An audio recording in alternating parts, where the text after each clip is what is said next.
परमेश्वरः गुरुर्साक्षात् परब्रह्मः तस्मै श्री गुरुवे नमः।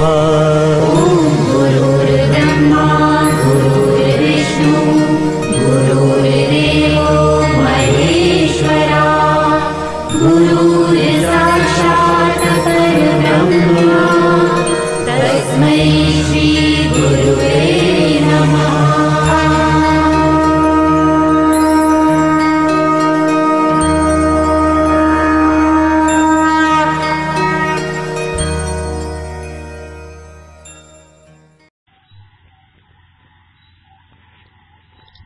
इंद्रली स्वर्ग हरिहर श्री ज्ञान तुकाराम शक्तिदान स्वामी महाराज की जय। विनायक येषां कर्ण सान्निध्यात् जीवा मुक्तो भवन्ति शास्त्रे शुद्धातं ज्ञानदान परायणं विनायकं गुरुवन्दे भवन्ते ज्ञान प्रकाशजशवसनमूर्ति आद्वैद्वाकटिकविद्युबुद्धिरोष ज्ञानस्य भगवान् अवतीर्णदेव श्री रघुनाथ गुरुराज नमस्ते।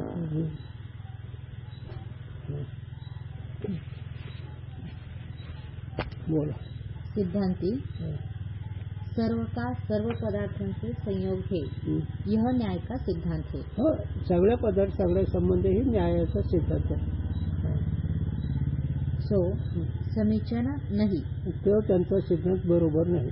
काहे ते जो व्यापक आत्मा नाना अंगीकार करे तो सर्व शरीर में सर्व आत्मा का संबंध अंगीकार करना होवेगा। आता व्यापक पुन्हा नाना हे घोड चुकायचे। व्यापक नाना म्हणलं किती केवढा अंतर आहे बाजार आहे असं तर हे म्हणतात बाबा व्यापक नाना जर म्हणलं तर एका शरीरात सगळ्या आत्म्याचा संबंध ठेवायला पाहिजे ना। आत्मा व्यापक पुन्हा ते नाना मग व्यापक नाना म्हणल्यानंतर प्रत्येक शरीरावर सगळे आत्म्याचा संबंध ठेवायला पाहिजे असं काही घडत नाही। याते कौन शरीर किसका है यह निश्चय नहीं होगा। कोणत्या आत्म्याचं कोणते शरीर आहे किंतु एक एक आत्मा के सर्व शरीर हुए चाहिए। म्हणून एक एक आत्म्याचे सगळे शरीर सगळे आत्म्याचे सगळे शरीर हे अनेक आत्म्याचे एक शरीर किंवा अनेक आत्म्याचे अनेक शरीर असं होईल ना। जो ऐसे कहे जाके कर्म से जो शरीर उत्पन्न हुआ है ता आत्मा का सो शरीर है। आता तू असं म्हणते की ज्या कर्माने ज्या आत्म्याचं जे कर्म त्या कर्म त्याचं ते शरीर आहे असं जर म्हणतील तर सो बने नहीं, ते सुद्धा म्हणणं बरोबर नाही। काहे ते कारण कर्म ज्या शरीर से होवे है ता कर्म करने वाले पूर्व शरीर में भी सर्व आत्मा का संबंध है। आता जे कर्म करणारा आत्मा आहे ना तर पूर्व शरीरामध्ये आहेच की। आता मागच्या शरीरामध्ये कर्म केलेला जो आत्मा तो या शरीराचा असेल मग मागच्या शरीरामध्ये सगळ्या आत्मा संबंध आहेच की। मग कोणत्या आत्म्याचं कर्म कोणत्या शरीराला आहे याते म्हणून कर्म भी सर्व आत्मा के ही होवेंगे। मग सगळ्या आत्म्याचे सगळेच कर्म होतील ना। मग कोणत्या आत्म्याचं कर्म कोणत्या आत्म्याचं कोणतं शरीर एक एक के नहीं एक के नहीं एक के नाही एकच कर्म नाही। मग अनेक आत्म्याचे अनेक कर्माने एक शरीर मग कोणत्या कर्माचं फळ कोणत्या आत्म्याचं फळ कसं काय लागते का सांगते होय रे। और ऐसे कहे ज्या आत्मा के मन सहित शरीर है ता आत्मा का सो शरीर है। असं तू म्हणशील की ज्या आत्म्याचं शरीर ज्या आत्म्याचा मनाचा संबंध आहे ते त्याचं शरीर असं जर म्हणशील तर सो भी बने नहीं, तेही सुद्धा तुझं म्हणणं बरोबर नाही। काहे ते कारण शरीर की न्यायी मन के साथ भी सर्व आत्मा का संबंध है। जसं शरीराशी सगळ्यात्मा संबंध तसं मनाशी पण सगळ्यात्मा संबंध आहे ना। आणि तुझं म्हणणं काय तुझं सिद्धांत आत्मा व्यापक नाना मग नाना व्यापक आत्मा म्हणल्यानंतर मनाशी तर सगळ्यात्मा संबंध आलाच की। ताके विषय यह निश्चय होवे नहीं, मग त्याच्याबद्दल असा एक निश्चय होणार नाही कोणाचाही निश्चय आहे म्हणून। जो कौन सा मन किस आत्मा का है किंतु सर्व आत्मा के सर्व मन हुए चाहिए। मग कोण्या आत्म्याचं कोणतं मन आहे हे काय कळायचं। मग सर्व आत्मा सर्व मन म्हणणं तर कसं तैसे इंद्रिय भी सर्व आत्मा के सर्व ही होवेंगे. तसं जर सर्वात्म्याचं जसं मन आहे तसं सर्वात्म्याचे इंद्रिय होतीलच. सर्वात्म्याचे इंद्रिय समज होईलच की. स्थूलाचा जसं सांगितलं, मनात जसं सांगितलं तसं इंद्रियाचा ते संबंध होणारच सगळ्या आत्म्याचा. बाहरी के पदार्थांविषयी यह मेरा है, यह और का है, ऐसा व्यवहार भी शरीर निमित्तक है. मग असा व्यवहार आहे, हे माझं, हे तुझं आहे, असा व्यवहार आहे. शरीर निमित्ताने, शरीराच्या निमित्त असं आहे, हे माझं, हे तुझं, असा व्यवहार होतो. सो शरीर सर्व आत्मा के सर्व है. म्हणून असं जर मग ते असा व्यवहार होतो, असं शरीर, मग सगळ्या आत्म्याचं ते शरीर झालंच की. मग कोणत्या आत्म्याचं हे माझं तुझा व्यवहार कोणाचा ठरेल? पण ह्याचं एकच ह्याच्यावर त्यांनी नेमकं धरली नस. नाना आणि व्यापक ह्याच ते बोलू लागले. व्यापक आहे, नाना आहे. नानात म्हणजे जरी मन घेतलं तर त्या मन सगळ्या संबंध आहे. शरीर घेतलं तर त्या शरीर सगळ्या आत्म्याचा संबंध आहे. इंद्रिय घेतलं तर त्या इंद्रियाचा सगळ्या आत्म्याशी संबंध आहे. ह्याच्यावर त्यांनी घेतलं आणि ही त्यांना वर्म सापडलं. त्यांचं बरोबर नाही, ही वर्म. याते बाहरी के पदार्थ भी सर्व आत्मा के सर्व हुए चाहिए. आहे ना, आलं करण्याची बाहेरचे सुद्धा पदार्थ सगळ्या आत्म्याचे सगळे. मग इथे तुझं माझं कुठं राहिलं? आणि तर ही माझं आहे, तू तुझं आहे, आणि सगळ्या आत्म्याचं सगळे संबंध नंतर असा व्यवहार कुठे घडेल? और जो ऐसे कहे, त्याला गंमत सांगतो, तुला हे सांगता येणार नाही सांगत नाही, गुरु शब्द. त्याला एकच उत्तर दिलं. दुकानदार असे सगळ्या ह्याचा संबंध गिरायकाचा, हो ना. पण ते दुकानदार सगळे संबंध असतो, पण ते गिरायकाचा दुकानदार आहे का? पण नाना असणारे ते नाना गिरायकच्या दुकानावर जाते. पण नाना गिरायक हे माझं एक माणूस म्हणते का? मग ही बोंब असं संगतीच लागत नाही. व्यापक नाना म्हणून संगतीच लागत नाही. म्हणून गुरुनं सांगितलं, सांख्याला सांगायचं नाना म्हणू नको आणि नैयाकडे सांगायचं जड म्हणू नको. त्यांनी चित नाना म्हणले आणि ह्यांनी जड नाना म्हणले. मग ह्याचं जड पद काढायचं आणि त्याचं नाना पद काढायचं. कुणाचं? सांख्याचं. सांख्याने नानात्मा चित मांडलेत ना. मग त्यांनी म्हणत नाना नको म्हणू आणि यांना सांगलं जड नको म्हणू, व्यापक मानव झालं. एका शब्दात गुरुंचं तसं खंडन करू. मग त्याच्यात पतंजली आले. पतंजली सांगते जवळचे. जो ऐसे कहे, जा आत्मा को जा शरीर में अहम बुद्धि और मम बुद्धि होवे, ता आत्मा का सो शरीर है. आणखीन तो असं म्हणते, ज्या आत्म्याचं अहमपणा आहे, ही माझा देह आहे, असा जो आत्मा म्हणतो तो. सो अहम बुद्धि और मम बुद्धि एक. सो अहम बुद्धि और मम बुद्धि एक है. यासे सर्व आत्मा से रहे नहीं. म्हणजे अहम बुद्धी एकच आहे ना. अहम आणि मम ही बुद्धी एकच आहे. सर्व आत्म्याचे कुठे संबंध आहे? आणि तो तर सर्व आत्म्याचे संबंध म्हणतोस. किंतु एक धर्म एक ही धर्मी विषय रहे है. म्हणून एक धर्म एकच धर्मीच्या ठिकाणी असतो. धर्मी तर कोण ठरली? बुद्धी. त्या बुद्धीचा धर्म करून अहम आणि मम. याते एक ही आत्मा का शरीर है. म्हणून एकही आत्म्याचं एकच शरीर आहे. ज्या आत्मा का जो शरीर है, ता शरीर के संबंधी मन इंद्रिय और बाहिर के पदार्थ ता आत्मा के है. म्हणून एकच शरीर असल्यामुळे, एकच आत्मा असल्यामुळे, त्या शरीराशी त्या एक आत्म्याचा संबंध असल्यामुळे ते इंद्रिय ही ती सगळं त्याचाच व्यवहार आहे, एकच आत्म्याचा. आता ही मूळ आत्मा नाही बरं का, जीवात्मा, ब्रह्माने मानलेला आत्मा. आत्म्याला तर शरीर नाहीच की, आत्मा निरावय अनाज आहे, उत्पत्ती नाच राहायचे. मग ही सिद्धांत लक्षात ठेवायचा. ही सिद्धांत लक्षात ठेवलं ही संगती लागेल. नाही तर मग याच्यासारखं बोलत राहील, मग सिद्धांत चुकला. ते सगळं भ्रमाचा बाजार आहे का कसं आहे? मग आत्मा एक ज्ञान व्यापक आहे, सच्चिदानंद आहे ना, उत्पत्ती नाच रहित आहे ना. मग इथे एक आत्मा एक शरीर म्हणायला लागले कोणत्या दृष्टीने? हे नैकाच्या खंडनामध्ये आलं. हे एक आत्मा मन संबंध लागलं ना तर तो नाना म्हणतो, व्यापक म्हणतो, मग सर्व हे झालं. हे खंडन झालं आतापर्यंत. आता मग त्याने सांगू लागले एकच आत्मा, एकच शरीर, आणि त्या एका आत्म्याचे त्या शरीराशी संबंध आहे. म्हणून मी आणि माझ्याचा व्यवहार होतो आणि बाहेरचे इंद्रिय, त्या इंद्रियाचा विषय ते एकाच हेचं होतो. आता ही वस्तू माझी आहे का तुझी आहे? माझीच आहे. मग आत्मा इंद्रिय मी एकच आहे ना, तिथं माझेपणा आला. तसं प्रत्येकाने वेगळे वेगळे आहे, त्याचा व्यवहार सुद्धा वेगळा वेगळा आहे.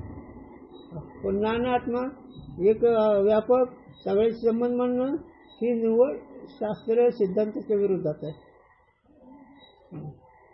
जा आत्मा का जो शरीर है ता शरीर के संबंधी मन इंद्रिय और बाहर के पदार्थ ता आत्मा के है. म्हणून ज्या आत्म्याचं जे शरीर आहे त्याचे ते इंद्रियद्वारे त्या इंद्रियाचा त्या विषयाचा संबंध आहे.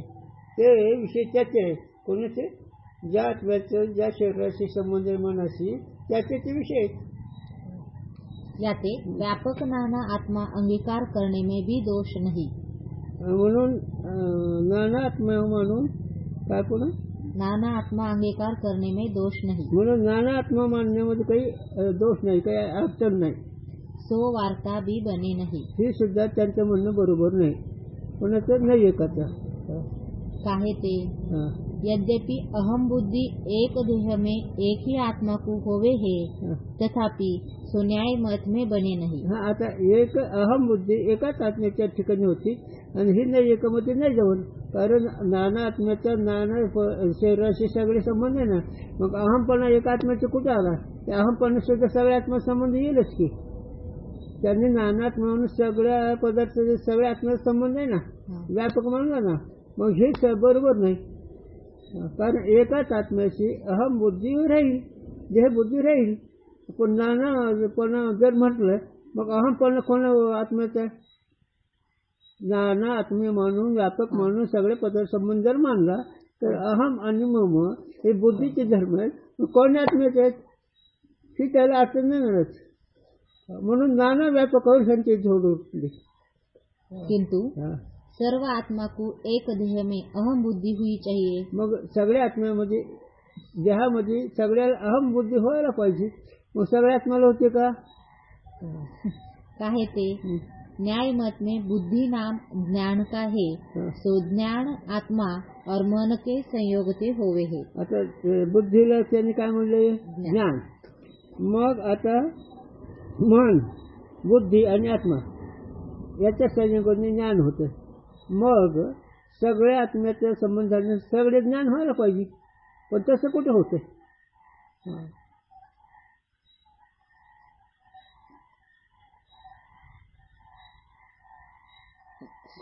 मन के साथी संयोग सर्व आत्मा का है. मग मनाच्या बरोबर सगळ्या आत्म्याचा संबंध आहे.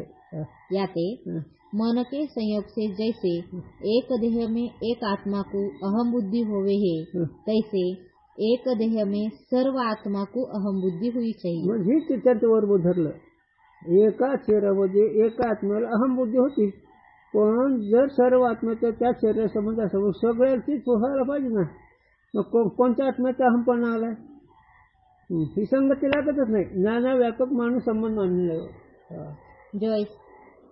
जो ऐसे कहे यद्यपि मन का संयोग तो सर्व आत्मा से है, तथापि ज्या आत्मा में ज्ञान का जनक अदृष्ट है ता आत्मा को ही अहम बुद्धि होवे है. आता ते आणखी म्हणते ना, अहो तसं नाही. ज्या आत्म्याशी मनात संबंध असून त्याला अहम बुद्धी त्याच्या कर्मानुसार होईल ना. चला, पण त्या कर्माशी सगळ्याचा आत्मसंबंध येतोच की तुझा. हे किती पळतो आता. तुझं एक कर्म चुकीचं असं हे कुठेही तुला थांबवायलाच लागल. नाना व्यापकावर त्यांना बोलताच येणार नाही. सगळे संबंध बोलले आदर्श येतले तर आदर्श संबंध येणार सगळ्या आत्म्याचा त्याच्याच दृष्टीनं. मग कोणत्या आत्म्याच्या आदर्शाने अहमपणा निर्माण होतो सांग. तो भी सर्व को ही ज्ञान हुआ चाहिए. बस आदर्श सगळ्या आत्मा संबंध आहे ना. मग सगळ्या आत्म्याला ज्ञान व्हायला पाहिजे. काहे ते कारण जो व्यापक नाना आत्मा अंगीकार करे तो एक शरीर की शुभ अशुभ क्रियाते शरीर में स्थित सर्व आत्मा में ही अदृष्ट हुए चाहिए। अडकण्याची सगळ्या आत्म्याचं अदृष्ट व्हायला पाहिजे आणि सगळेच अहमपणा परते यायला पाहिजे, पण असं तर काही घडत नाही व्यवहार. यह वार्ता पूर्व कही आए हे आम्ही मागच सांगून आलो. याते व्यापक जो नाना आत्मा अंगीकार करे तो एक देह में सर्व को सुख दुख का भोग हुआ चाहिए. मग एक शरीरामध्ये नाना आत्मेचा संबंध मानला तर सगळ्या आत्म्याला सुख दुःख व्हायला पाहिजे एका शरीरामध्ये. असं तर काही घडत नाही. याते व्यापक नाना करता भोगता आत्मा है यह न्याय का सिद्धांत समीचर नहीं. हा, म्हणून एक आत्मा करता भोगता आहे पण तो नाना आहे हे म्हणणं त्याच्या बरोबर नाही. एक आत्म्याला सुख दुःख होतं पण नाना आत्म्याचा त्या संबंध आला मग असं नाही होतं तुझ्या बरोबर. व्यापक स्थित दिले जैसे नाना घट को व्यापक कहना निष्फल है तैसे देह विषय ही करता भोगता नाना आत्मा को व्यापक कहना निष्फल है. जसं नाना घट म्हणणं हे चुकीचं आहे, निष्फल आहे, त्याप्रमाणे नाना आत्मा व्यापक म्हणणं हे सुद्धा निष्फल आहे. किंवा नाना अंतकरण के अंगीकार किए भोग की असंकर की सिद्धि थे व्यापक आत्मा को नाना कहना निष्प्रयोजन है.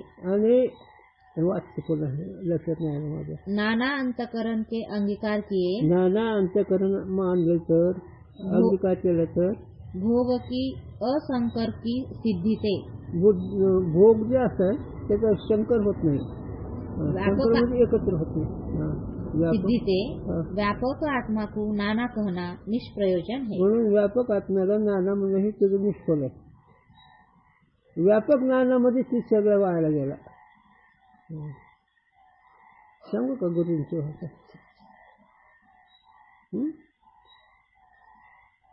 लहानपणी कोणी म्हणतात नाही माझी बायको माझी बायको कोणी म्हणतात काय खरं का ती असे बोंब गुरुजी व्यवहाराचं नाही शिकवा पण तुमच्यासाठी ही बोलणं व्यवहार अधिकार तुमचा संस्कार जास्त असल्यामुळे असं काय बोलतो असं होतं. त्या बोरगावाचं असं झालं ना असं कुठं असते का पोस्टीमध्ये एक बाई आले एक दोन ते म्हणजे असं कुठं बाई असते का. चंदन सावरगाव चित्र म्हातर म्हणले असलं असतं का कीर्तन काही वेळ सांगते एडपोट म्हणजे हे अज्ञानी लोक सांगणं जमतच नाही असा त्याचा अर्थ. साधकालाच हे विषय. आणि हमारे सिद्धांत में तो कर्ता भोक्ता अंतकरण है तो अंतकरण नाना है व्यापक और अनु नहीं. म्हणून आमच्या मतामध्ये अंतकरण नाना असून ते अंतकरण सुख दुःखाचे भोगते अनु म्हणजे सूक्ष्म नाही ते व्यापक नाही. किंतु शरीर के समानता अंतकरण का परिमाण है. मग शरीर जेवढे अंतकरण आहे. आता मुंगीच्या शरीरात अंतकरण होसाच्या शरीरातलं माणसाच्या शरीरातलं मग जेवढं शरीर आहे तेवढंच अंतकरणाचा परिणाम आहे. दीपक के प्रकाश की न्यायी बड़े शरीर को प्राप्त होवे तब अंतकरण का विकास होवे है और न्यून शरीर में संकोच होवे है. म्हणून लहान मोठ्या शरीरामध्ये संकोच विकास आहे.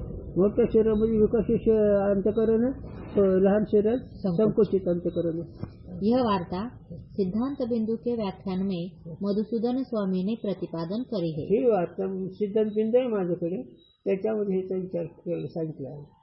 जा अंतकरण का जा शरीर से संबंध है ता अंतकरण को ता शरीर से भोग होवे है. मग ज्या अंतकरणाशी ज्या शरीराचा संबंध आहे त्या अंतकरणाला त्याचे सुख दुःखाचे भोग होतात, कोणाचे कोणाला होत नाही.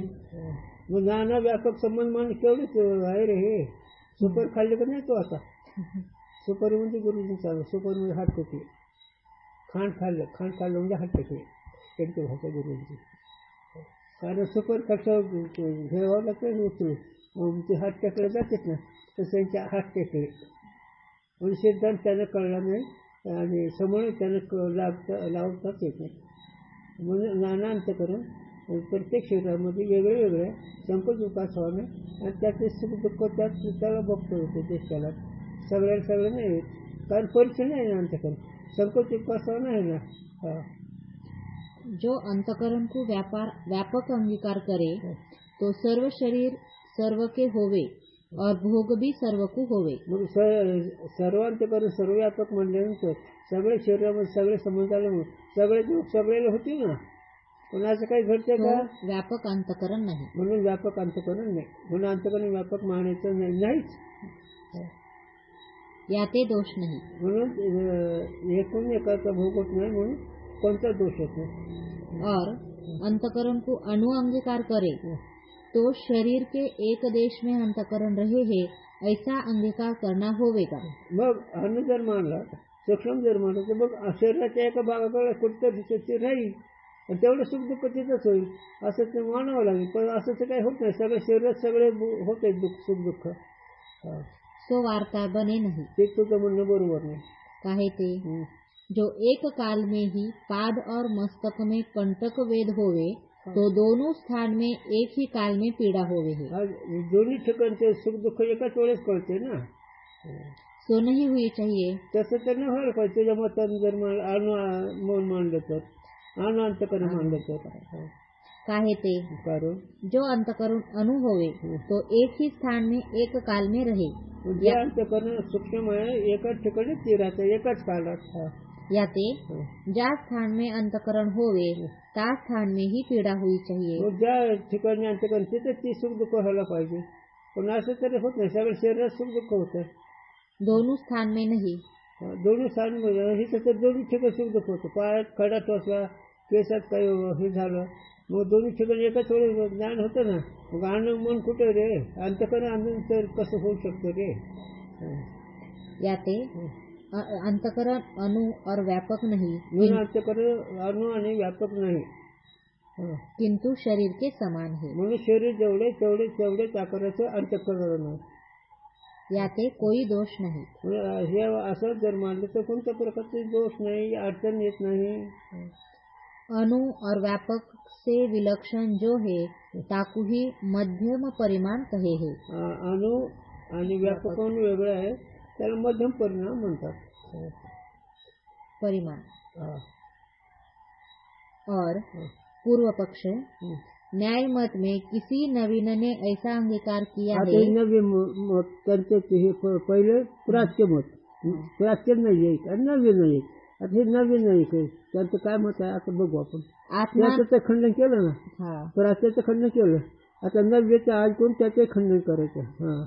आत्मा नाना है कर्ता भोगता है व्यापक नहीं याते भोग का संकर नहीं. आता त्याच्या मताने बरं का नव्याच्या आत्मा नाना आहे व्यापक नाही म्हणून भोगाचं संकर नाही. शंकर कशाला म्हणायचं कुठं कळतं. शंकर म्हणजे जर व्यापक एक म्हणून तर सगळं सुख दुःख व्हायला पाहिजे. आता कसं ते आता व्यवहार तेच चाललाय. जात नाही एक गोत नाही एक मानव जात आहे. मग कोणाचा मुलगा कोणाचे मुलगे ह्याला शंकर म्हणावं. तसं एक आत्मा किंवा नाना आत्मा एक संबंध जर म्हणलं तर बाबा शंकर होईल. म्हणून अंतकरण वेगळं शरीर एवढे आहे आणि त्याला सुख दुःख होतं व शंकरचा दोष नाही. शंकर म्हणजे मिश्रित संकरित म्हणजे आणखी कळलं का नाही आता तरी. अणु भी नहीं याते दो स्थान में पीड़ा का असंभव भी नहीं. आणि अंतकरण अणु ही आत्मा नाही म्हणून सुख दुःखाचे पीड़ा नाही अडचण नाही. किंतु जैसे वेदांत मत में अंतकरण मध्यम परिमाण है तैसे आत्मा भी मध्यम परिमाण है. जसं अंतकरण मध्यम परिणाम वेदांत मतामध्ये तसं आत्माही मध्यम परिणाम आहे असं नव्याचं मत आहे.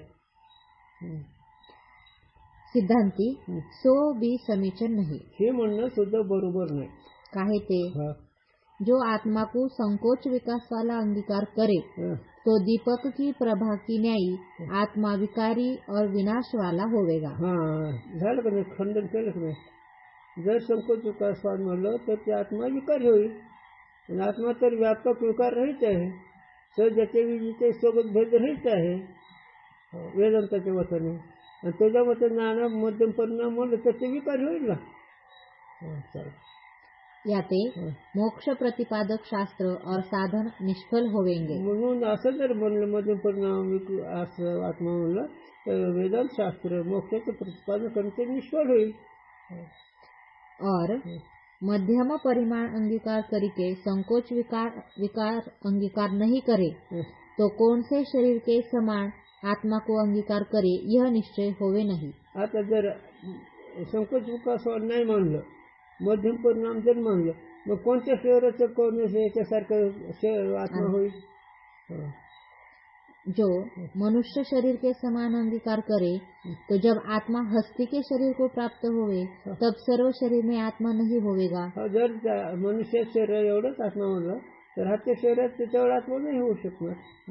याते ज्या देश में हस्ती के आत्मा नहीं है त्या देश में पीड़ा नहीं हुई चाहिए. जिथं आत्मा नाही आहे शरीराच्या ठिकाणी कुठेतरी एखाद्याशी आहे, मग ज्या देशात आत्मा नाही तिथे संसर्ग कमी व्हायला पाहिजे. और हस्ती के शरीर के समान अंगीकार करे तो तासे और शरीर बड़े है तिनके एक देश में पीड़ा नहीं हुई चाहिए. नाही मग हातात मोठमोठे शरीर आहे, मग त्याची ही संगती लागेल ना. म्हणून मध्यम परिणाम मानणं सुद्धा आत्म्याचं बरोबर नाही असं नव्याचं खंडन चालू आहे. और सर्वसे बड़ा किसी का शरीर है नहीं जाके समान आत्मा अंगीकार करे. आता तो म्हणतील कोणाच्या सारखं नाही. काय आवर असे कहे. और सर्वसे बड़ा किसी का शरीर है नहीं. आणि तो म्हणतील सगळ्यापेक्षा कोणतं मोठं शरीर नाही. याते सगळ्याचे बळा सगळ्यात मोठं शरीर कोणतंच नाही. जाके समान आत्मा अंगीकार करे. मग जेवढं शरीर तेवढीच आत्म्याचा अंगीकार केला जाईल असं ते म्हणतील तर. और सर्वसे बड़ा विराट का शरीर है ताके समान जो आत्मा अंगीकार करे तो विराट के शरीर के अंतर्भूत सर्व शरीर है. आता गंमत आता विराट शरीर एवढे जर आत्मा म्हणला तर विराट शरीरावर सगळे शरीर आहेत ना बारके. चल याते सर्व आत्मा का सर्व शरीर से संबंध होवेगा ताके विषय पूर्व दोष कहे ही है. आणि सर्वात म्हणजे सगळे शरीर होते याच्या खंडन आम्ही मागे केले. याचे काय दोष दिले ते मागेच सांगितले बऱ्याचच्या खंडनामध्ये. यह नियम है जो मध्य परिमाण वस्तू होवे सो शरीर की न्यायी अनित्य होवे है. आणि मध्यम परिणाम जी असणारी वस्तू ती शरीर जसं अनित्य आहे तसं मध्यम परिणाम वस्तू अंतःकरण बी अनित्य आहे. याते आत्मा भी अनित्य होवेगा. मग आत्मा सुद्धा तुझा अनित्य याचं खंडन नाही बरं का. मध्यम परिणाम आत्मा जर मानला तर अनित्य होईल ना. शरीर अनित्य ते आत्मा पण तसं अनित्यच होईल ना. और अंतकरण का तो हमारे मत में ज्ञानते नाश होवे है. आणि आमच्या विचाराने वेदशास्त्राच्या विचाराने अंतःकरणाचा बाध होतो. याते अनित्य है म्हणून अंतःकरण सुद्धा कसं आहे अनित्य. बरं सांग बरं अनित्य कसं अंतःकरण तू. सिद्धांत विसरले, भ्रष्टासाक्षी विसरायचाच नाही तर ही संगती लागते. मनाला जाणार तो आहेच कमी अंतःकरण. मग अंतःकरण दृष्टी झाला अनित्य का सत्य आहे. अनित्य. मध्यम परिणाम असलं तर तो अंतःकरण आहे. मग अनित्य आहे का नाही. चला मग आत्मा अंतःकरणासारखा आहे का. आत्मा कसा व्यापक ज्ञान स्वरूप आहे. मध्यम परिमाण अंगीकार किए से दोष नहीं. म्हणून अंतःकरणाला मध्यम परिणाम मानण्यामध्ये काही अडचण नाही, दोष नाही.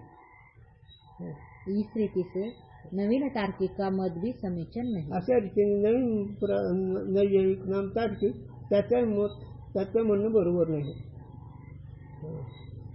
विषय बदलना. राहू दे. पूर्व पक्ष जो कोई ऐसे कहे आत्मा नाना है और अनु है. त्यातलाच एक भाग आहे. हे नवीन एकाची एक शाखा असं पुरावा करतात ना. घ्यायचं का मग थोडं घ्यायचं का मग बघ तुझ्या हिशोबाने. आता राहू दे मला जाऊ दे म्हणून निघालो. आली गाडी कुंडली आपलं ते बी झालं आपलं ही बी झालं. विषय झालाच नाही.